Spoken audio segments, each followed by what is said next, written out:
E aí, meus jovens, tudo bom? Eu estou carregando aqui o nosso slidezinho, tá? Ele deu um erro na primeira vez que eu tentei carregar. A internet continua dando aí os seus problemas hoje, né? Deu uma melhorada agora na minha terceira aula. Vamos ver se hoje a gente consegue ir tranquilo, tá bom? Agora até carregou rapidinho demais.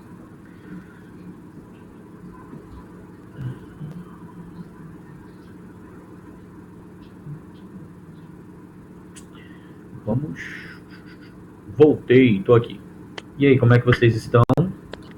Eu vou colocar aqui o link dos slides para vocês, conforme eu tinha falado, tá bom? Deixa eu colocar aqui, cadê você? E agora, daqui a pouquinho, nós vamos fazer uma atividadezinha também. Espera aí. Isso.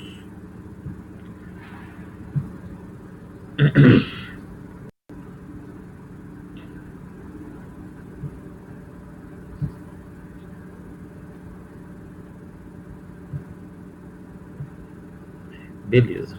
Então, ó, segue aqui para vocês o link, tá? Que são esses slides que nós estamos usando aqui sobre primeiro reinado.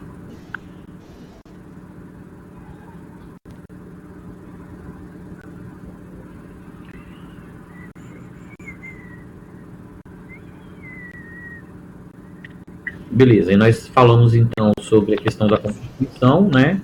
Colocamos esse organograma e aí vamos a partir agora da Confederação do Equador.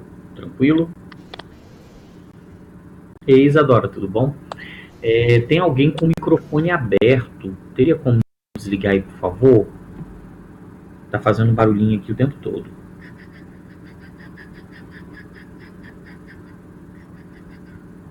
Beleza, obrigado. Valeu, gente. Bem, vamos lá. Então, a Constituição de 1824, ela foi imposta, ela foi outorgada. E esse foi um dos principais motivos para essa Confederação do Equador. Nós vamos voltar a falar do Frei Caneca, que nós já mencionamos anteriormente. Se eu não mencionei com vocês, eu mencionei com o terceiro ano, porque nossa matéria está muito próxima, né, a de vocês do terceiro ano. Bem, a Confederação do Equador, então, ela foi uma resposta a essa outorga, a essa imposição da Constituição de 1824. Quais regiões compuseram aí essa confederação? Nós tivemos Pernambuco, Ceará, Paraíba e Rio Grande do Norte, beleza? Essas províncias aqui do Nordeste brasileiro, né, se uniram numa tentativa aí de independência, de tornar a região, né, afastada do governo de Dom Pedro por conta do seu autoritarismo, por conta da Noite da Agonia e da imposição da Constituição. Esse movimento, que tinha como objetivo a emancipação política e a criação de uma república, né, era a parte do que tinha aí um maior radicalismo. Nós temos aí o Cipriano Barata como uma das figuras aí que defendiam essa ideia de república no Brasil, mas não só o Cipriano, né? O Frei Caneca, o Manuel Carvalho, todos esses defendendo essa ideia de república na Confederação do Equador. E dessa vez o Frei Caneca ele não teve a mesma sorte da Revolução Pernambucana de 1817. Dessa vez ele acabou sendo executado. E como que foi o processo de vitória do governo brasileiro, do governo de Dom Pedro I, contra a Confederação do Equador? O Brasil não tinha exército, né? Tinha um exército muito fraco, muito limitado, e também não tinha condições financeiras para formar um exército ali para enfrentar a Confederação do Equador. E aí o que Dom Pedro I fez? Ele pegou empréstimos com a Inglaterra, aumentando a nossa dívida externa e contratando mercenários, principalmente ingleses, tá? Para lutar contra a Confederação do Equador. Esses mercenários, eles foram muito violentos ao reprimir o movimento. E aí nós temos dois problemas relacionados à Confederação do Equador. Aumento da dívida externa, beleza? E, né, um aumento também da insatisfação com Dom Pedro I. A impopularidade do imperador cresceu muito. Nós vamos perceber que a crise do primeiro reinado começou a partir da Constituição de 24, né, a Constituição que foi imposta, e a partir da Confederação do Equador. Esses dois movimentos, né, abriram aí a crise do primeiro reinado, tá bom? O processo de abdicação de Dom Pedro I. Então, aumento da dívida externa e aumento da impopularidade devido à violência do movimento foram os dois pontos principais aí, né, as duas consequências, vamos dizer assim, principais do movimento da Confederação do Equador, principalmente, né, por conta da vitória brasileira de uma forma extremamente violenta, tá bom? Alguma dúvida, joga aí no chat que eu vou respondendo a vocês, tá bom, lindos? Então nós temos aqui, né, algumas das figuras da repressão ao movimento. O Francisco de Lima e Silva, nós vamos voltar a falar sobre essa fera, né, sobre esse brigadeiro, lá no período da regência, tá? Inclusive, me lembrem de contar para vocês novamente a historinha do brigadeiro. Eu adoro contar a historinha do brigadeiro, como que surgiu esse docinho. E outras figuras inglesas, né, que foram contratadas, ou seja, novamente, a Inglaterra emprestou dinheiro para o Brasil e o Brasil devolveu esse dinheiro à Inglaterra num movimento. Nós tivemos isso na questão da independência, quando o Brasil pegou empréstimo para a Inglaterra para pagar a Portugal, mas Portugal devia aos ingleses, e agora na Confederação do Equador novamente. E quais os outros fatores somados, né, a Constituição de 24 e a Confederação do Equador acabaram culminando na abdicação de Dom Pedro I? Bem, primeira situação que nós destacamos aqui é a nossa crise financeira, que é clara, né? Nós tivemos que pegar um empréstimo para pagar a indenização pelo reconhecimento da independência, tivemos que pegar empréstimos para conter a Confederação do Equador. Desculpa. Obrigado. Então, tudo isso não é, Gustavo, para com isso. Tudo isso acabou levando, né, à falência da principal instituição financeira do Brasil, que era o Banco do Brasil. Bom para mim, bom para vocês, bom para todos. O Giannichini não fala que o Banco do Brasil faliu em 1829, mas eu falo porque eu sou mais bonito que o Giannichini. Então, a crise econômica que o Brasil enfrentava acabou culminando na falência do Banco do Brasil em 1829. Mas nada tão ruim que não possa piorar. Nós tivemos outros problemas que levaram à abdicação de Dom Pedro I. Guerra da Cisplatina. Lembram que eu falei com vocês, né, que no finalzinho do período colonial, o Brasil invadiu, né, a Cisplatina, que é a região do Uruguai atual, e a Guiana Francesa, tá bom? No caso da Cisplatina, o governo brasileiro anexou o território ao nosso. Então, a Cisplatina, o Uruguai atual, ficou pertencendo ao Brasil. Mas não existia um sentimento de brasilidade, um povo, né, com um desenvolvimento histórico e cultural muito diferente, que acabou iniciando o seu processo de independência com o apoio da Argentina. O sonho da Argentina era unificar o Uruguai e o seu território. Vamos falar sobre isso também lá no segundo reinado. Então nós tivemos uma guerra, né? Uma guerra de um país grande, Brasil, território gigantesco, contra a Cisplatina, um território pequenininho. O que aconteceu? A Cisplatina venceu. O Brasil foi derrotado por esse país pequenininho. Nós tínhamos um exército muito fraco, né? Além da resistência cultural da Cisplatina. Então, em 1828, a Cisplatina derrotou o Brasil e tornou o território do Uruguai independente. Criou a República Oriental do Uruguai.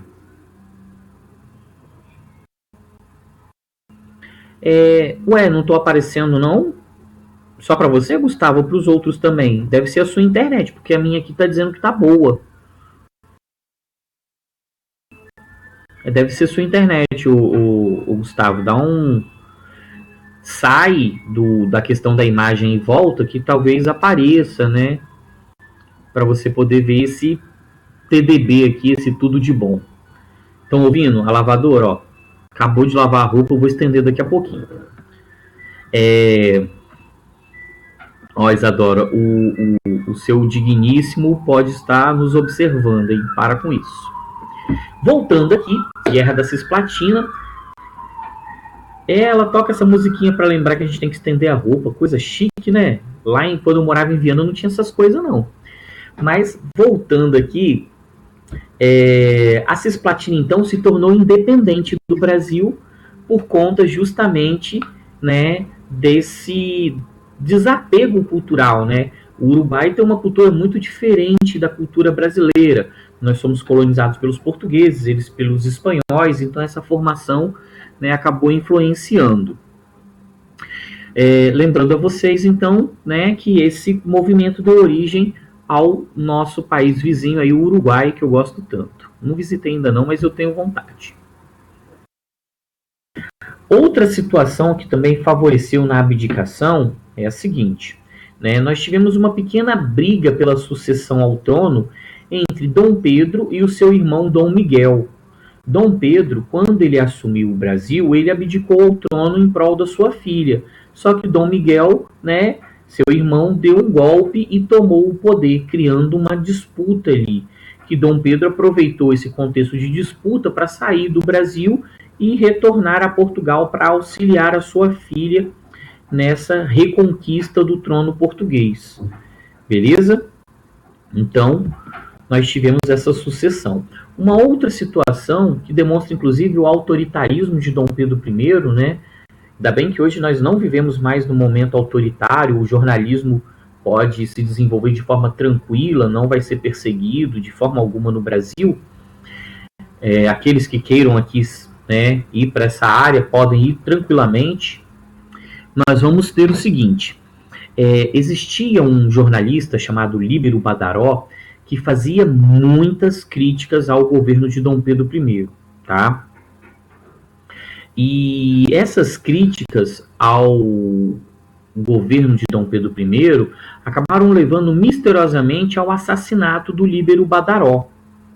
Obviamente que as pessoas começaram a relacionar o assassinato do Líbero Badaró ao imperador, a Dom Pedro I. Tá? O cara fazia críticas ao imperador e foi misteriosamente assassinado. Quem mandou? O imperador. Tá? Apesar de não ter uma comprovação empírica, né, nada que comprove essa relação direta, por enquanto, de Dom Pedro I com o assassinato do Líbero Badaró, mas, né, isso favoreceu bastante Dom Pedro I. Mas o Líbero Badaró, ele acabou virando um mártir, tá? Tanto que nós temos essa frasezinha aqui que eu coloquei aqui embaixo, né? Morre um liberal, mas não morre a liberdade. Ele foi utilizado como bandeira por pessoas do Partido Brasileiro que faziam duras críticas agora a Dom Pedro. Beleza?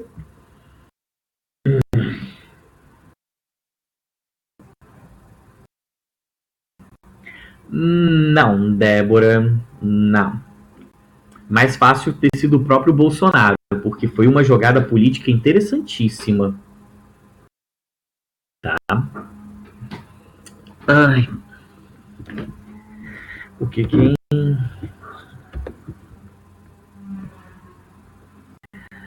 não vamos entrar nesse mérito da facada, não, gente. Um dia nós vamos ver alguém lançando um livro, né, uma facada como uma estratégia de marketing político, mas por enquanto, não. Calma. Por conta desse confronto, né, entre os brasileiros e os portugueses defendendo Dom Pedro I e os brasileiros querendo que ele saísse do poder a qualquer custo.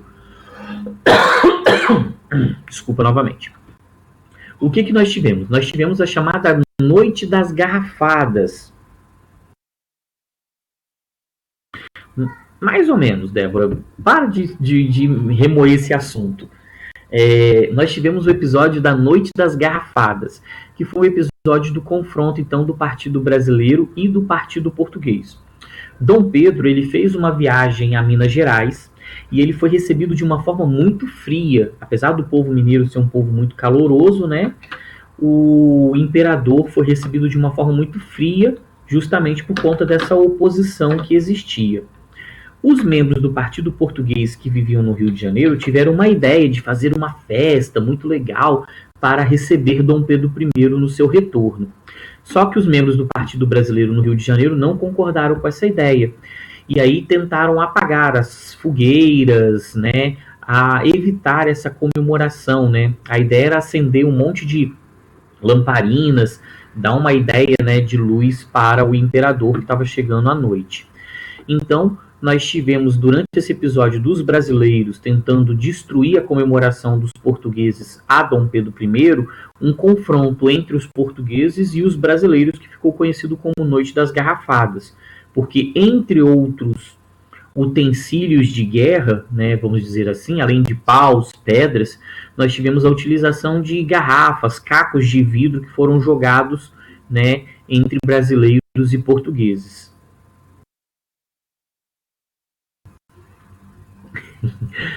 Concordo. Bem, voltando então, no episódio da Noite das Garrafadas, ficou claro que a oposição a Dom Pedro, ela vinha crescendo, a insatisfação cada vez maior, e junto com a questão lá da sucessão ao trono português, Dom Pedro percebeu aí, né, uma possibilidade de deixar o Brasil, né, não perdendo completamente o Império Brasileiro, mas assumindo uma função em Portugal. Tanto que aqui ele era Dom Pedro I, quando ele foi para Portugal, ele foi transformado em Dom Pedro IV. Né? A última tentativa ali de Dom Pedro, a última cartada de Dom Pedro nesse processo foi a questão do Ministério dos Marqueses. Uma tentativa de demonstrar uma flexibilidade política, porque a Constituição de 24 dava a Dom Pedro plenos poderes. Então, para criar uma falsa impressão de abertura, né, houve o estabelecimento desse Ministério dos Marqueses, mas não foi o suficiente. Dom Pedro não tinha mais apoio, né, e aí nós tivemos o processo de abdicação. Isolado politicamente, ninguém queria saber mais de Dom Pedro I, muitas críticas. Ele fez uma carta, né, renunciando, abrindo mão do trono brasileiro em prol do seu filho, o Pedro de Alcântara. Só que o Pedro de Alcântara tinha apenas 5 anos, ou seja, ele não poderia assumir o trono brasileiro só a partir da maioridade, só a partir dos 18 anos. E aí, desse processo de abdicação de Dom Pedro até a posse de Dom Pedro II, nós entramos no que nós chamamos de período regencial, beleza? Um período aí que o Brasil foi governado por regências trinas e regências unas até o golpe da maioridade, tá? Vou dar um spoiler. Dom Pedro II assumiu antes dos 18 anos.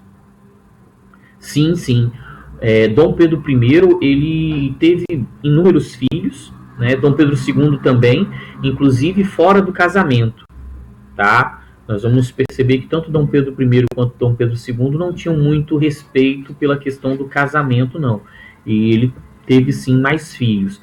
No caso de Dom Pedro I, né, ele inclusive foi para Portugal para tentar ajudar a filha na disputa com seu irmão, o Dom Miguel, tá bom?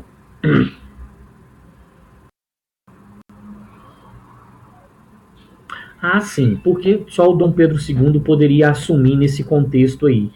Ele seria o filho homem, né, mais próximo nessa sucessão. Tá bom? Ele seria o filho homem mais próximo na sucessão, por isso que ele que iria assumir esse trono com a ausência de Dom Pedro I. Tranquilo?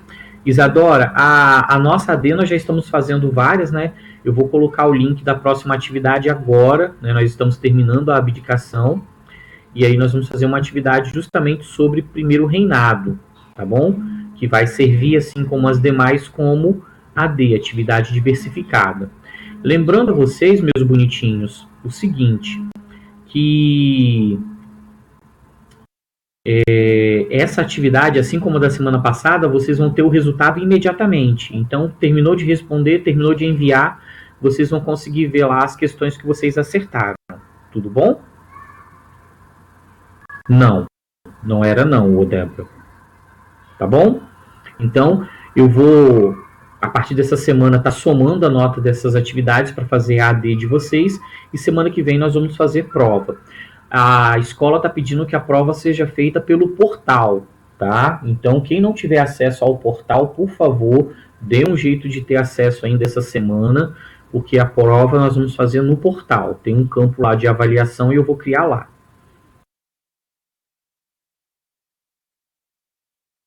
Não, o portal COC. O COC Educação, tá? Esse que vocês entram para assistir a aula. Tá bom? No mesmo lugar onde nós vamos estar assistindo a aula, eu vou estar disponibilizando a prova. Beleza?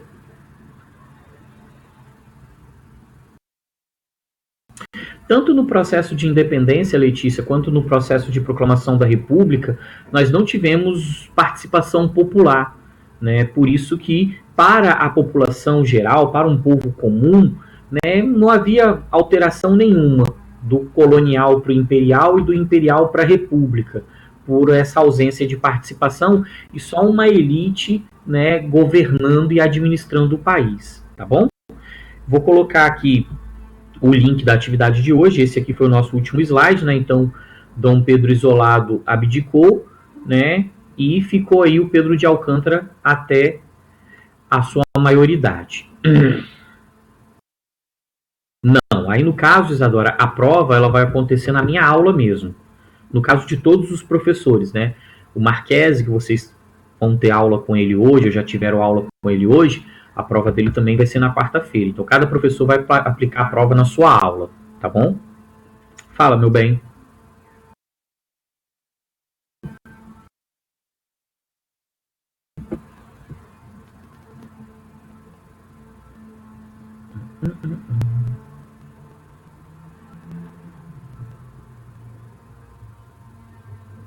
Tá bom, Lavínia, a gente conversa sim, sem problema.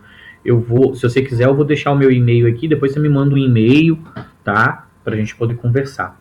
Então, eu de documentário, eu gosto só do Boris Fausto, de História do Brasil. Apesar de ser um documentário onde é um coroa falando um pouco sobre a história do Brasil, eu vejo que ele faz um resumo aí bem interessante, tá? Se vocês querem assistir alguma coisa sobre o período imperial brasileiro, procure Boris Fausto, período imperial. Tem novela de período imperial? Desculpa, eu não assisto.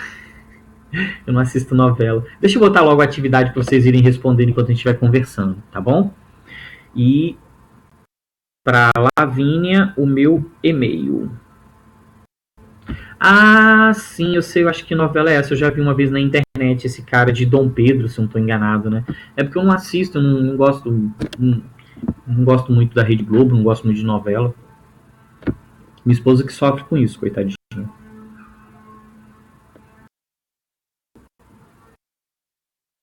É esse aí, desse Paulo Risuti?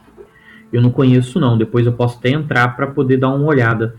Mas se é uma recomendação da Mariana, eu acredito que seja bom mesmo, tá?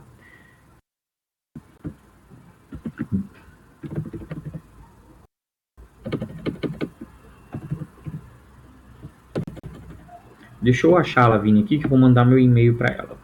Lolololololó.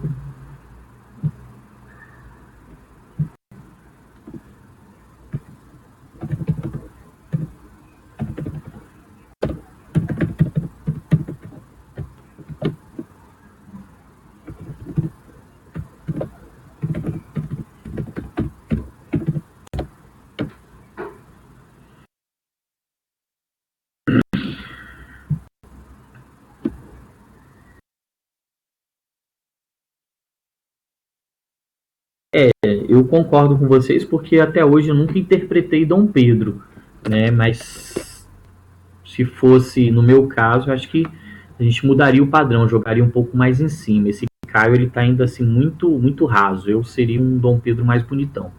Agora eu vou desligar o meu áudio para não atrapalhar vocês mais do que eu já estou atrapalhando, tá? E façam essa atividade. São só 5 questõezinhas.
Olá, lindos. Olha só, eu vou deixar aí o formulário aberto para vocês mais uns 10, 15 minutinhos para não atrapalhar a próxima aula, tá bom?